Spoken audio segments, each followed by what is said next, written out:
People are dying for Valentine's Day. About 5 years ago, I stopped telling people I was psychic. It was too much of a hassle. Once you told someone you were psychic, they either wanted you to come up with some wild-ass shit about their future, or they wanted you to give them a reading. I don't do readings, whatever those are. I just get really strong feelings about things that end up being true. It was all pretty mild stuff until I met Mrs. Claire Griffin. Somehow, and I don't know how, Mrs. Griffin got my number and called to ask me to meet with her. The thing about that phone call, the thing I never did tell Mrs. Griffin, was that while we spoke, I kept hearing a constant whisper over the receiver. It was definitely a man, and even though he whispered, he sounded pissed. When I asked if she'd heard it, she said no. When I asked if there was anyone else at home with her, her answer was again, no. Stranger still, one of the things the man whispered was, "Leave Claire alone.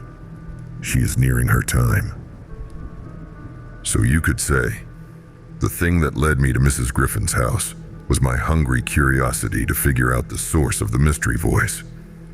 It could be as simple as a prank played on both Mrs. Griffin and me, or it could be real. Now you know what got me to meet with Mrs. Griffin, and now you'll hear what happened after I found myself at her door one very cold and overcast Los Angeles day. When I knocked, I expected an old lady to answer, but to be fair to old Mrs. Griffin, the last thing she expected to see on her doorstep was me. A much too thin, awkward, squeaky-voiced, bifocal-wearing black dude. She looked rightfully shocked, but she quickly got over it. As she greeted me and led me into the huge entry hall, I noticed a guy, maybe in his late 20s, standing about 10 feet behind her. He stood in the doorway of an adjoining room, and I was about to say something to him when he raised a hand in a dismissive greeting and walked away. On the way to her massive living room, where I figured 3 of my apartments and my car could fit, Claire turned to me and said, "Before we go any further, I need to show you my arm. I almost washed it off 10 times today. I kept forgetting you were on your way over." She sat down on a long couch, and I sat next to her. With a thin, shaking right hand, she rolled back the sleeve of her sweater to reveal a soft, white inner arm. Written in all capitals, in thick black ink, was the word, "Hello." For the last month, but not every night, I wake up with these black letters written on my arm, and I have no idea who is doing it. I live alone. There is no one here but me. Now that I sat next to her, I could feel just how frightened Claire was. Okay, here's when a non-psychic would jump in and say, "What about the dude in the hall?" But by now, I was feeling stranger than I've ever felt. A cold tingle was running up the back of my neck, and I knew better than to say anything too soon. If the young guy was doing this, he was no friend. But, and here is where being gifted with what other people are feeling really sucks, I felt that she was holding something back, or outright lying. Either way, Claire wasn't telling me everything. I nodded in encouragement while she explained. I've been keeping a record of all the words, writing down each one, until I made a strange discovery. Just then, the young guy walked in, looked right at me as he headed toward the fireplace. Claire, though, didn't look up or even glance in his direction, not even when he began to pace the floor. Stranger still, he made no sound. I knew for sure now that Claire could not see him. "What's your discovery, Mrs. Griffin?"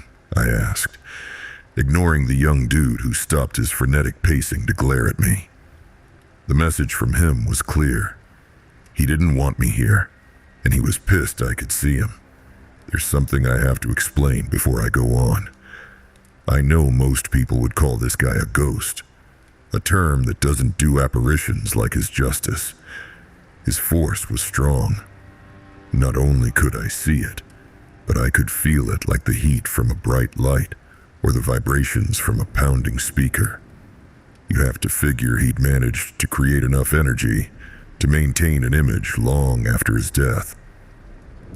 I wondered who he was and why he had so much anger for Mrs. Griffin, and now me. Call me Claire, please. The words, even the misspellings, match my late husband's suicide note, word for word, at least until now. Now I was getting somewhere. I'm sorry to hear about your loss. How long has it been? It'll be 50 years in May. He was 28 when he died. Claire looked down at her hands. She seemed sad, but not devastated. Can I ask you to describe him for me? I asked for one reason alone. Specters tend to relish the sound of their own names and love favorable descriptions of themselves. Now that he was defiantly slumped in an armchair next to the fireplace, I figured he'd show some interest if Claire began to describe him. Well, Walter was a complex sort of man. Claire stopped to gather her thoughts before going on. The guy in the armchair, who I was now convinced was Walter, raised his head in anticipation. As soon as Claire began to describe him, Walter slowly stood up and began to approach her. I kept my eyes on Claire, but peripherally, I was watching his every move. It was hard for him to marry into money, you understand. He'd come from a long line of West Virginia coal miners. He had no real formal education. Walter slowly made his way to stand in front of Claire on the couch. She, of course, saw nothing. My heart began to pound in my chest for fear that he might hurt her. He didn't make friends easily, but Walter could be charming when he felt like it, or needed to be. I couldn't help but see that he was reaching for her arm. I tried to remain calm, but I had to be ready to... Fuck, what could I do? This guy was a fucking spirit, a phantom, a thing that wasn't physically here. When you read his letter, you'll see how badly he wrote, but you'll also realize how deep his insecurities. Walter quickly grabbed her arm and began to twist it slowly backward in its socket, and Claire stopped talking. Her mouth opened in mid-sentence. Her eyes teared up with pain. Her arm out in front of her, as if she were stretching. An involuntary sound struggled out of her. Ah! And all I could do was watch. I felt useless against Walter. Just then, Claire shook her hand wildly, which caused Walter to let go of her arm. He, however, continued to loom over her, a sick smile on his face, as if to take in the result of his efforts. Oh, my arth. I have terrible arthritis. It feels like... Claire stopped talking, looked at me apologetically, while Walter swaggered back toward the fireplace and plopped into the armchair. I gathered my nerve and asked, "Do you mind if I read his suicide letter?" Now that Walter was slumped in the chair, I relaxed a bit, making a mental note to read the letter silently to myself. She picked up an old, soiled, and once pink envelope from the coffee table and handed it to me. There's a Valentine's. The letter is folded up inside it. You'll see it's the same handwriting. I recognized it the first time I saw it. That and his terrible spelling. I read the beginning. "My sweet darling Claire." And then I skipped to the third sentence where he'd written, "I can't live with myself.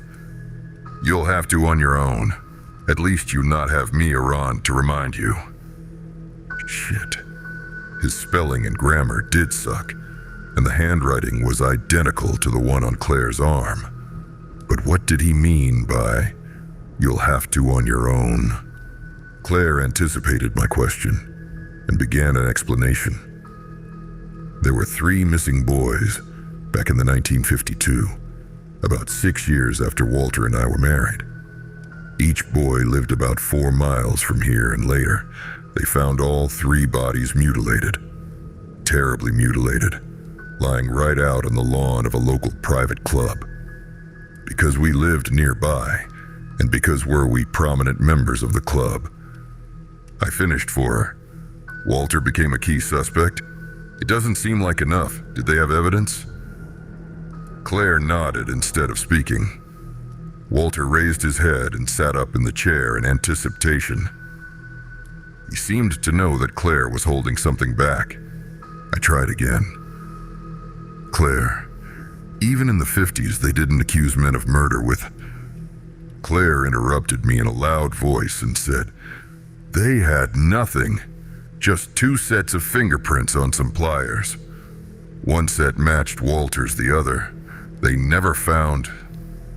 Claire began to cry, and Walter watched on without concern or emotion for her anguish. What were the pliers for Claire? I tried to sound as gentle as possible. Someone, some monster, had pulled out the boy's teeth with the pliers. Claire pulled a handkerchief from a pocket and blew her nose. The person who did this did it while the boys were still alive. Claire turned to me and put a hand on my shoulder, and suddenly, I felt, no, I knew she was lying about something and was afraid.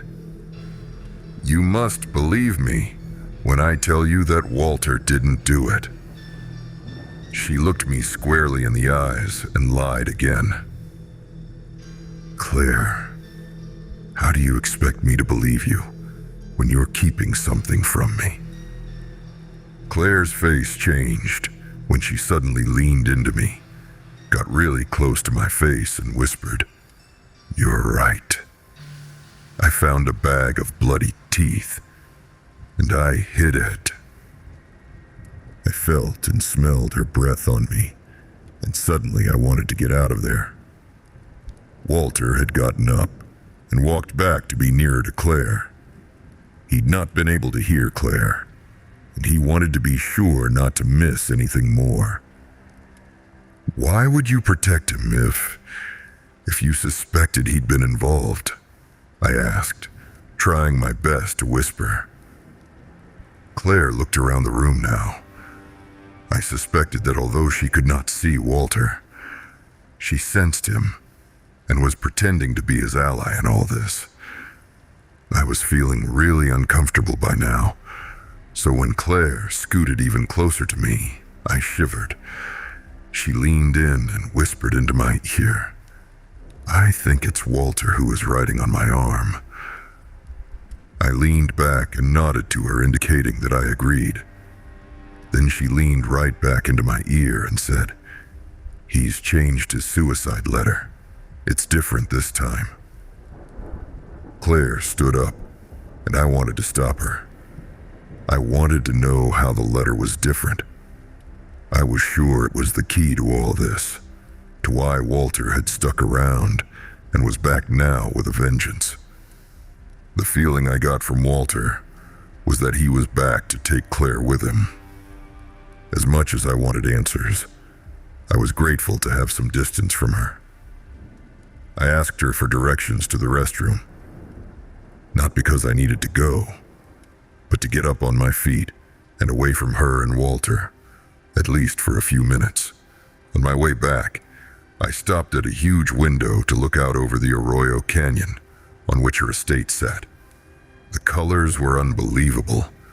The blue agaves, the tall cypress trees, and the even taller eucalyptus somehow all lived together among the sage grasses. "It's quite a lovely bridge, isn't it?" Claire was behind me, and it scared the shit out of me. "That's Suicide Bridge," Claire added. I'd heard talk of it before, but I never thought it was here in Pasadena. "That's Suicide Bridge? It's so..." Claire interrupted me. "Decorative? Too pretty? Too architecturally appealing?" It was built in 1913, about 10 years after our home. My grandfather was one of the financiers.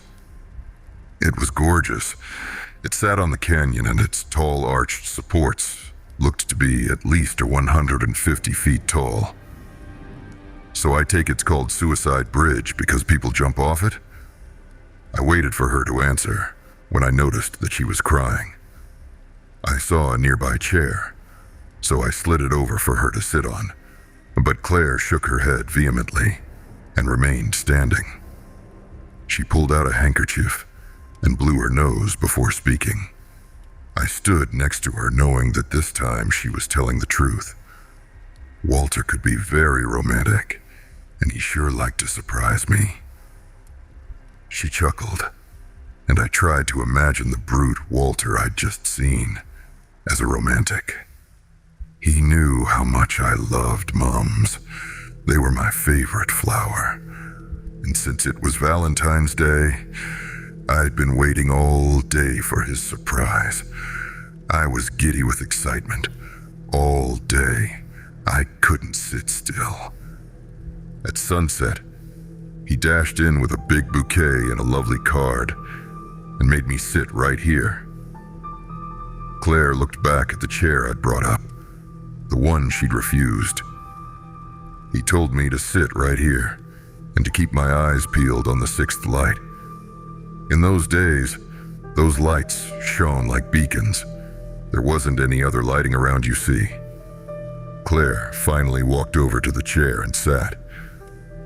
He said, "You will see the most beautiful sight." Fuck. I knew what was coming. I knew what she was leading to, and I couldn't stop her. I wanted to hear it. Half of me didn't believe anyone could be so deranged. The other half hoped she was going to finish up with a really cute story. He took a kerosene lamp with him since it was getting dark, and I watched as he walked down the road. See it right there? She pointed to a small dirt path that curled toward the start of the concrete bridge. I sat here as happy as can be, the smell of the flowers making me drunk with joy. Claire's smile disappeared now. I saw him turn and wave the lantern. I remember waving back. Then I counted the lights as his lantern passed each lamppost. 1, 2, 2, 3, 4, 5. He stopped at the 6th, like he'd promised. The lantern swung again, but then Claire stopped. She didn't need to go on. I knew what was coming, but she went on anyway. At first, I thought he'd thrown the lantern over the bridge, but I saw him in the lights. I saw his plaid shirt for a split second as he dropped so fast. Claire wasn't crying anymore. She was in some type of shock or deep recall, but the sadness was gone. I waited for a decent amount of time before asking, "You said you made a discovery? Something about how the writing on your arm is different from Walter's letter?" By now I was standing behind Claire, who sat on the chair looking out at the view, when someone placed a hand on my shoulder. I didn't need to turn around to know it was Walter. "Claire?" Claire didn't turn away from the window. She simply remained in her chair and stared out at the canyon. I tried again. "Listen, Walter's hand is on my fucking shoulder. I think he's pissed." I shook my arm back, and Walter removed his hand, leaving my shoulder feeling cold and damp. And frankly, I don't know what either of you want from me. I was losing my patience with both her and Walter. Finally, Claire spoke. The writing on my arm suddenly changed. How? Claire turned to look at me with a strange desperation. She grabbed at my arm, and I felt her bony fingers gripping me tightly, pulling me down. Do you see anyone besides Walter? No, Claire. Only Walter. I told you the writing changed. Claire looked up at me beseechingly. I could feel her heart beating in her grip. A fast but weak pumping, no stronger than a bird's. One morning, I woke up and there were drawings all over my arm, like children's. You know how they draw? Smiley faces, houses with big chimneys. Just then, Claire pulled me toward her again. This time, with an unbelievable strength, and yelled into my face. Her breath, a sour, familiar, and deeply unpleasant stench I couldn't place. I stood back, startled as she yelled, "It must be Walter! Only my Walter!" Claire, you need to be honest with me, or I'm leaving. Claire's expression changed. She didn't look into my eyes like most people would. She was looking at my teeth when she finally said, "You have nice teeth, just like Walter and those poor, poor boys." I was stunned, not sure what she was after. I waited for her to say more. I kept the boys' teeth as a way of honoring them, and so Walter had something to remember them by. It wasn't just a macabre memento. What the fuck are you talking about? You're crazy. As soon as I said this, I noticed Walter had walked over to stand near Claire's chair. Now he, too, looked out at the canyon, his hands clasped behind his back. Claire turned back in her chair to look at the view. The second set of prints on the pliers I told you about were mine. No wonder I could feel her holding back all this time. Claire had been lying about the murders. You helped him torture little boys. You're no better than he was.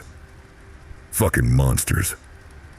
My heart thumped hard and deep, and I knew I had to get out.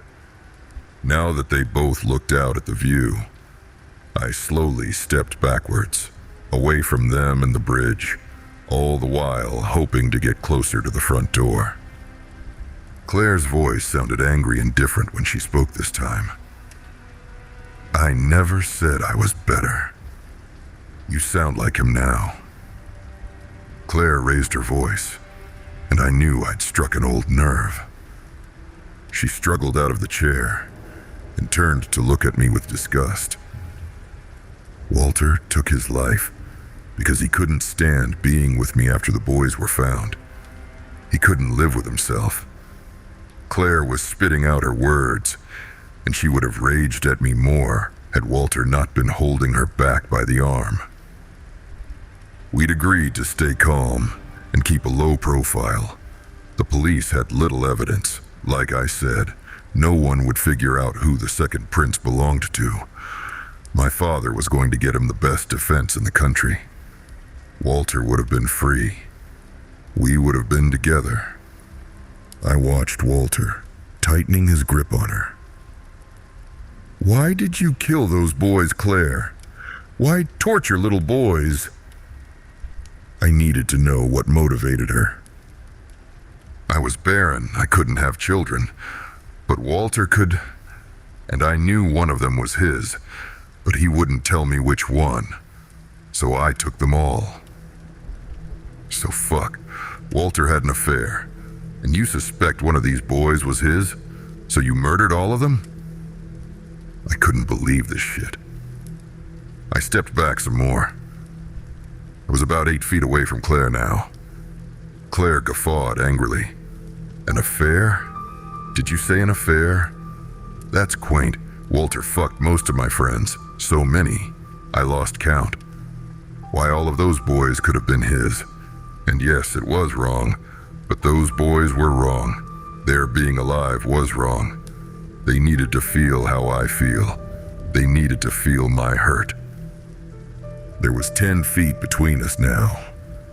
Walter had Claire by the arm, and he was guiding her away from the window gently. And even though she couldn't see him, I could tell that she could feel him. Claire looked up to me when I got to the door. I was about 15 feet away from her and Walter when she asked, "You see him, don't you?" "It's my Walter who's here." I nodded from the doorway. "That's all I wanted from you, dear boy. To be sure Walter was here, just like he promised. You're the only one who could tell me for sure." I watched Walter guide a thoroughly pleased and grinning Claire into the living room when I suddenly remembered what it was Claire's breath had smelled like. Decay. I'd smelled it on her the whole time. Claire was near death, just like the man on the phone had whispered. Claire was nearing her time. I'd finally made it to the door and was about to open it when, from the corner of my eye, I saw 3 little boys slowly walk out into the hallway. They held hands as they quietly followed behind Claire and Walter, like ducks following their mother.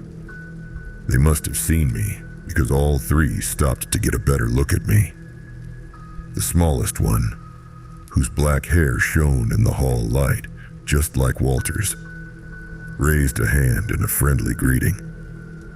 I smiled sadly at the 3 before turning to leave. There was no good reason I could think of to go back in and warn Claire.